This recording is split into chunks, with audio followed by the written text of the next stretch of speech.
Kenapa Pakistan sangat penting bagi China? Hubungan China dan Pakistan ni sebenarnya dalam mewujud iaitu sejak tahun 1950 lagi.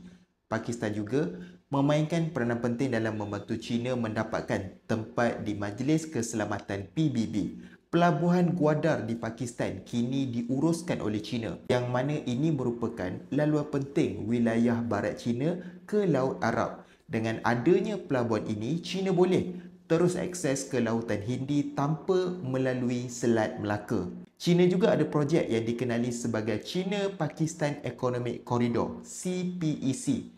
Projek mega ini menghubungkan antara China dan juga Timur Tengah melalui Pakistan.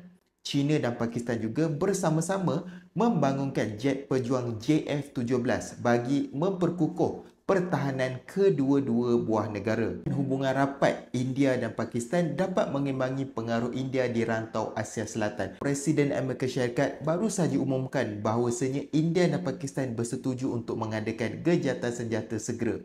Kita doakan moga isu ini dapat diselesaikan kerana kalau berterusan, kita Malaysia juga akan bakal terkesan.